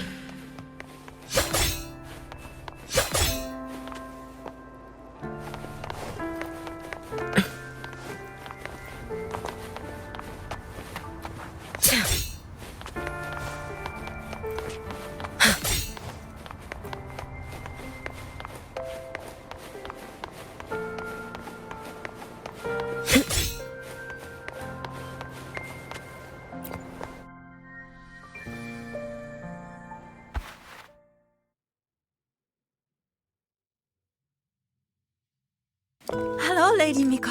I've been waiting for you a very long time. My final wish was simply to see you one last time. Your final wish? Yes, it's all right. I know I'm dead. I know I'm what they call a left behind now. But I thought if I'm going to remain like this anyway, I might as well get what I wanted before I disappear, right? I've heard of cases where the left behind remain aware of their state, sustained by powerful desires, but for such a simple wish. You truly only wish to see me again. I mean, you are a legend. You've been the Miko of Flaming Sakura since my great-grandmother's time. When I heard Honami was in danger and that the Miko of Flaming Sakura would meet the vanguard, I rushed here just to see you. You shouldn't have taken such a risk. If you wished to see me, you could have gone to the Flaming Sakura. I know. Everyone says you can just write your wish on the plaque and Lady Miko will see it. But I worried. What if it never reached you?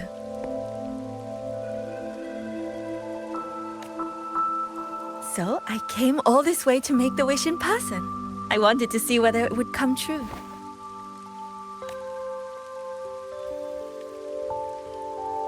Very well. Then tell me, what is your true wish?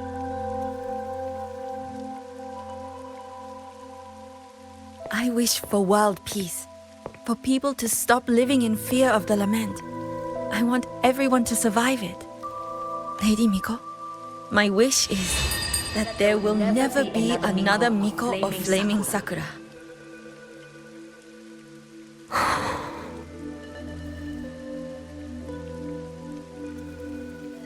I see. Then I promise you, this wish will be fulfilled.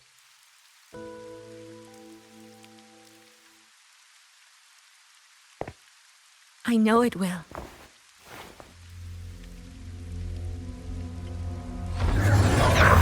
After all, you are the eternal Miko.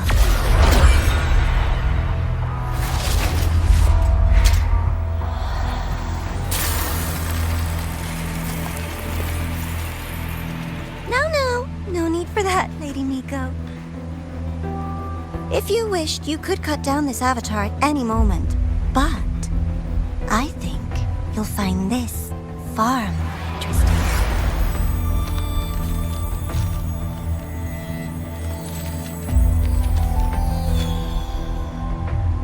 Gyokuro's Shiratori. I know the Fractidus has cost Ashinohara its fair share of grief, but personally, I hold no ill will toward you. I had dealings with the previous Miko. It wasn't exactly a pleasant chat, but I promise you her death was not by my hand. Just as you once witnessed, she met the fate all Mikos of Flaming Sakura share. She died, burning her future to ash to pay for the present. Aren't you even a little curious about what I showed her? If this makes you uncomfortable, feel free to cut through space and leave. This face of mine, of course, is entirely at your mercy.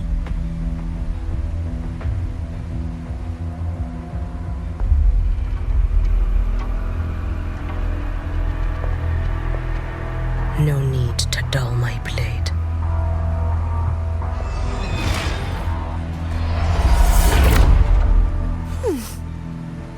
She wears the exact same expression as the previous Miko.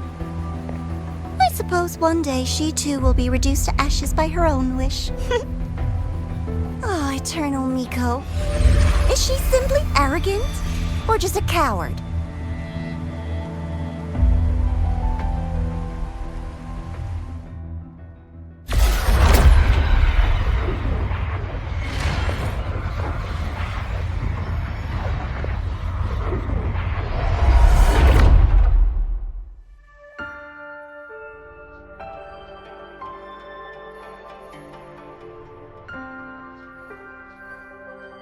A peaceful Honami.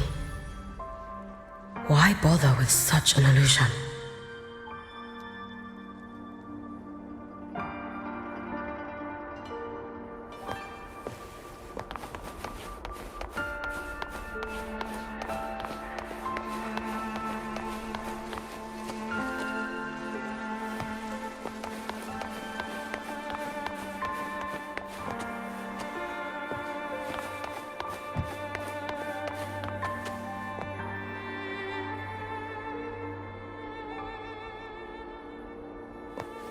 Gyokuro.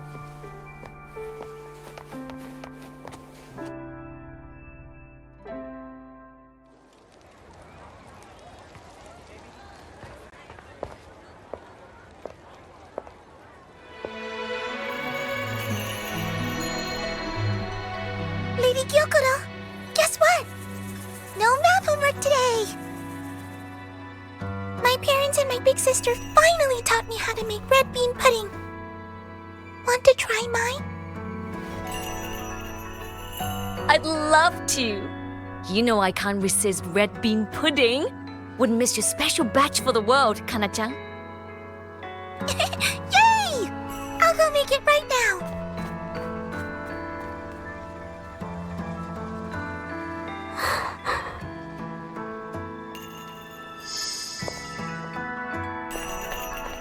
Anyway, I'm here.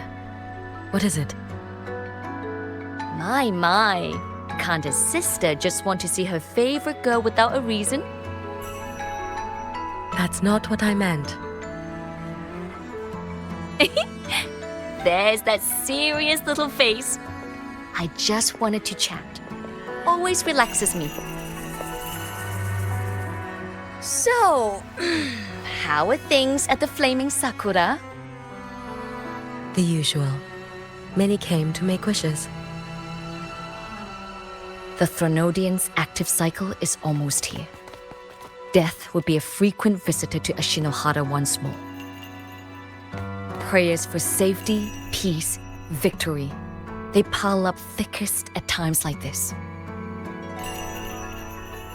The Miko of Flaming Sakura is the bridge between people and the divine. A wish jar for all their hopes. We must listen to every single one. Lately, I've been hearing you ring the sutsu. To grant those wishes, you burn your future using the sutsu's power. Continue, and one day there'll be nothing left to burn. You should have stepped down already, Aniwe. Let me become the Miko of Flaming Sakura. Let me inherit the Sutsu. Oh, I'm perfectly fine. I've got futures to spare, you know. You tell me, little Hiyuki, what's got you so fixated on this? Don't tell me you're secretly in awe watching my heroics on the battlefield and... Yes, I want to be just like you. You wish? You're 100 years too early for that, you little blockhead. Enough about the Suzu. Stay and have some pudding with me instead. I know a wonderful little shop. Always practicing archery under that sakura tree. What a bore! A girl your age should be out living a little. Here we go again. You know I don't care about any of that. I'm going back. You sure? Come on! Consider granting your big sister's wish. I only came because you called. I put my work on hold. I can't stay too long. Besides, I don't like red bean pudding. Huh? I keep forgetting you have the world's most boring palate. What a shame. I'll just have to enjoy all by my lonesome then.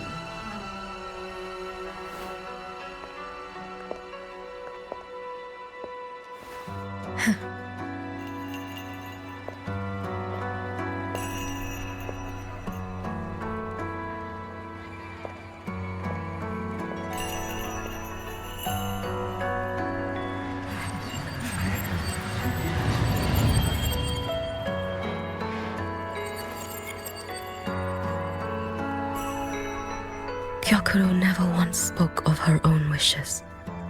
She lived only to grant the wishes of others. If only I had chosen to go with her.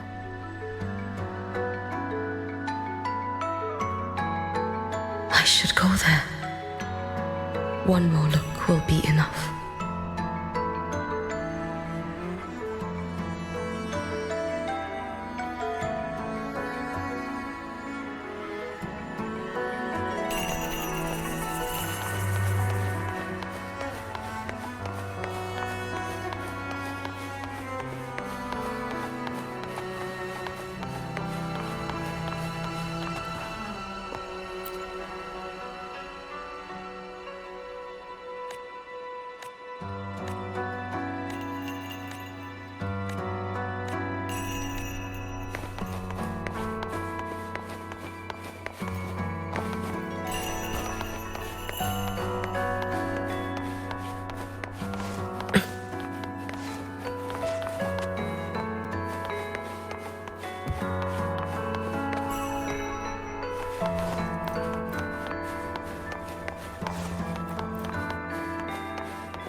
Still regretting that you didn't step into that shop and try that red bean pudding with the former Miko, aren't you?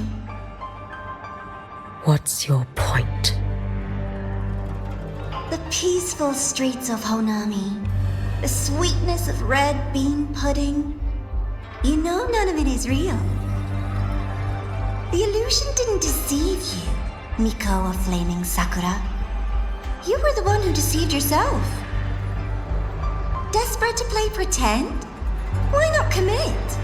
Please, this performance is only beginning. Miko of Flaming Sakura. Do not forget the regret you carried here. You never forgot the lives you failed to save, nor their final, fading cries.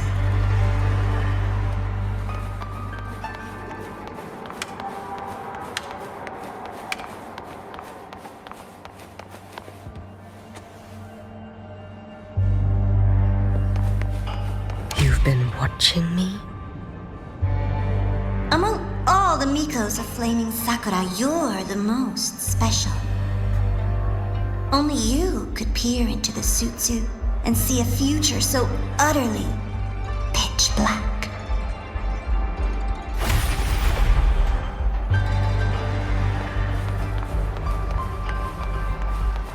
This is... Oh, you've heard the stories, of course. But none of them know what Rover really endured to reach this point.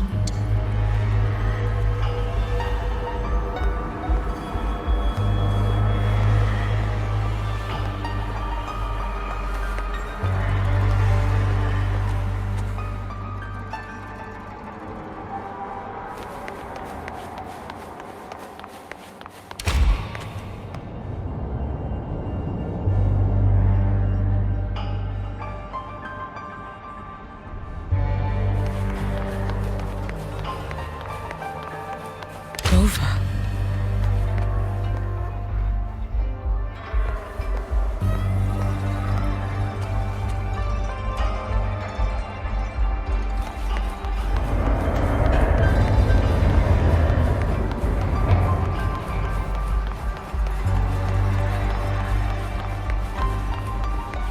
This is...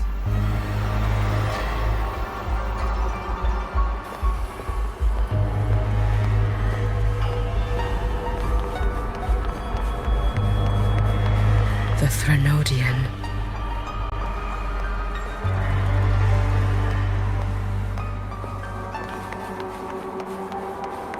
Go on. The next act awaits you.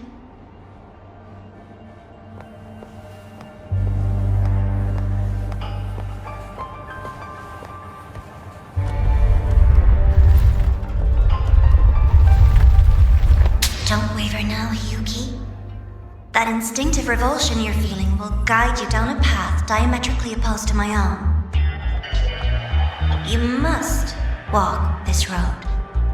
Only then will you understand, accept, and finally see where you went wrong.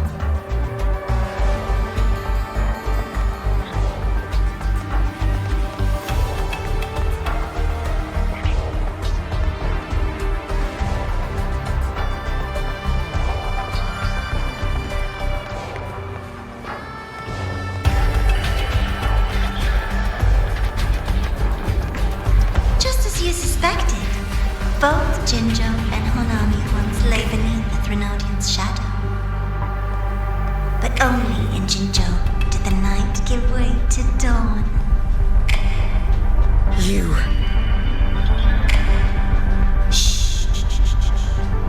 I would never deny their achievements, or hide the price they paid. That is their pride. And likewise, I would never deceive your eyes. Rover, did she truly consume a Threnodian's power?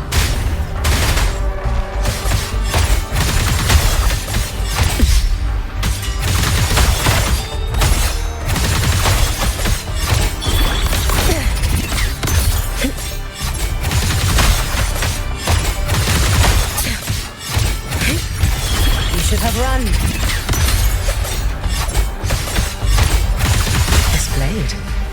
It's as sharp as they promised. Once business in Lahai-Roi is settled, I'll take it back to Ashinohara.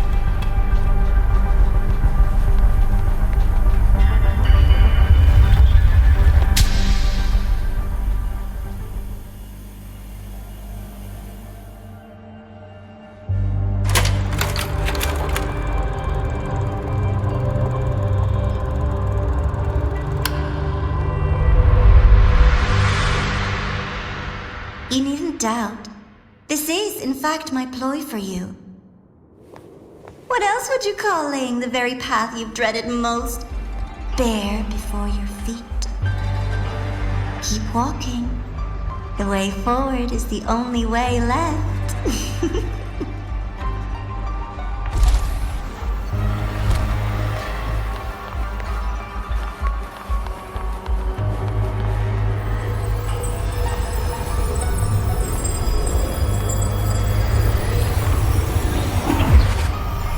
Inverted Tower. I read the reports. Another place reduced to ruin by the Threnodian.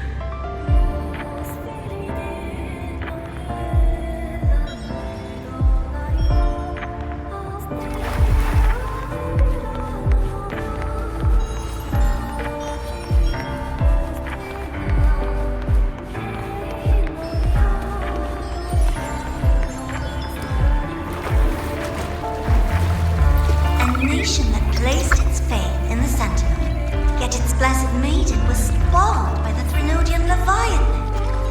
Deliciously absurd, isn't it? I read the incident reports. It was the Threnodian scheme. Obvious enough. And from it, I obtained the precise counterweight to tip the scales. The power of assimilation. Precisely. After all, isn't that blessed maiden living proof? Proof that harnessing the Threnodian's power is a viable path. Is this The fall of Imperator. As you know, even a sentinel can't be a crutch for humanity forever.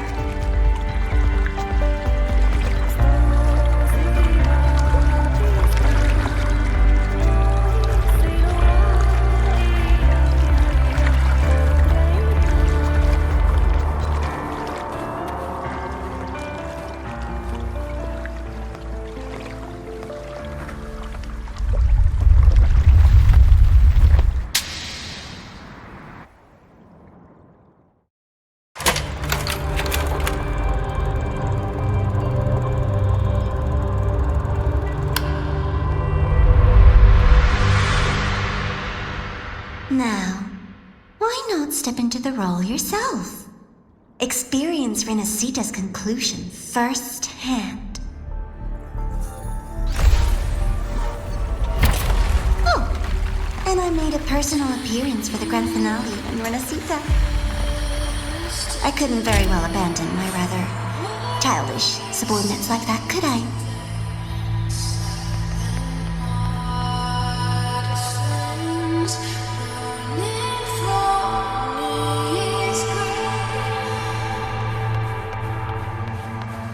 A light so blinding it lays bare all the film. A world where every prayer is answered. Just like a dream, wouldn't you say? Ah, if only Ashinohara could have... You had so many companions fighting at your side. And yet, the reign over Honami simply would not cease. That's enough.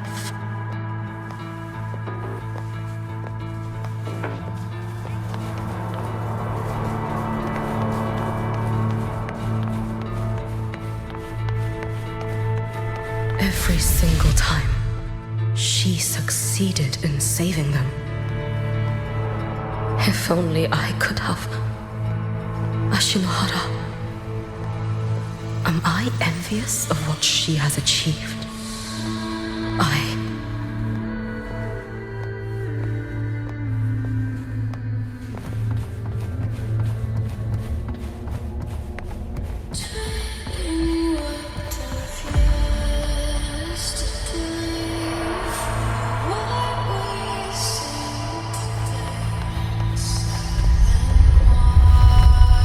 Little sideshow before the end. You don't mind, do you?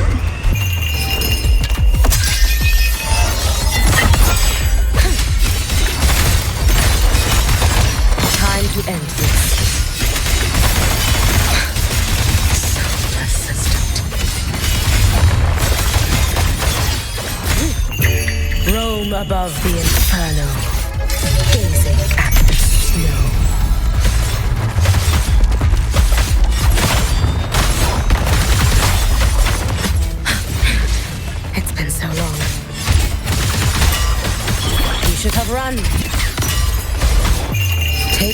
final dive into mankind.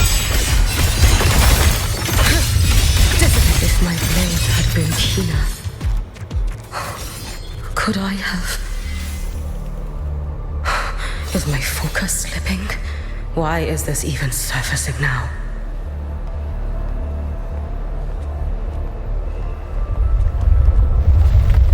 Take your time. We're almost at the finale.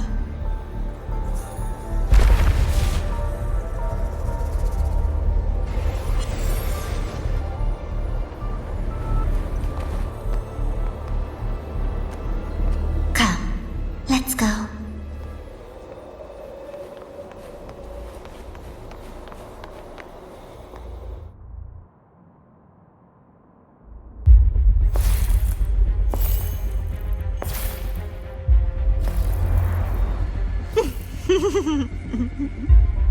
Thoughts on the show?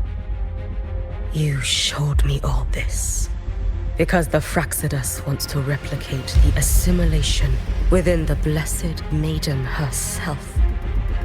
You want me for the possibility that I could become the Threnodian's resonator in the future.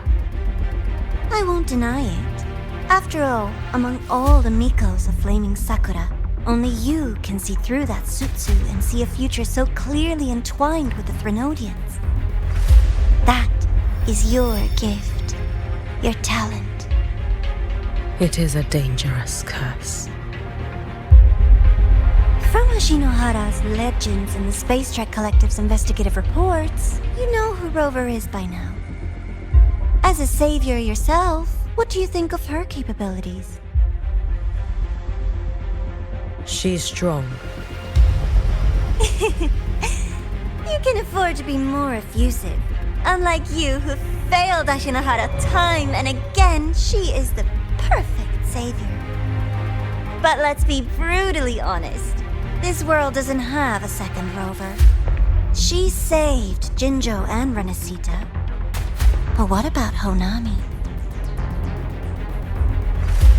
Solaris is full of dark corners like Honami, places the Savior's light will never reach.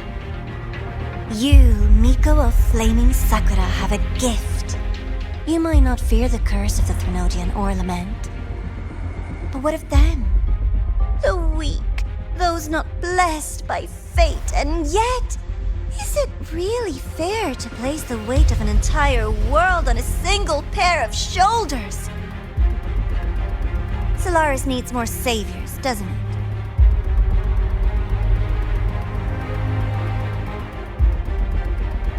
I'm just using the Threnodian to bring more of them into this world. You mean, you want to use its power, the way Rover once did? We've tried before, but a miracle like Fleur-de-Lis requires a billion coincidences. And Mia? Nothing but the delusional ravings of Leviathan. Even the one that appeared in Renesita at the end was just a hollow, mute shell. But with your help, everything changes. You could wield the Threnodian's power just as Rover did. Honami would not be a ruin, and Ashinohara would finally have its true savior. I have to admit, your proposition is tempting. I desire vengeance against the Threnodian. That is why I seek greater strength. I stayed in Lahai-Roi to forge a blade sharp enough to kill it. But I will not discard my dignity as a human for it. I will not become the very horror I hate. Not even for retribution. You stand on Honami's soil. You stand on a graveyard of millions. Go on. Ask them if your dignity as a human matters. I think they tell you that simply staying alive is what matters. Eternal Miko, you know your limits. You've crawled through countless defeats, barely protecting Ashinohara from the Threnodian's assault. But what of the future? You are no savior like her. When you fall, who will take up the Sutsu? Who will walk this lonely, futile path next?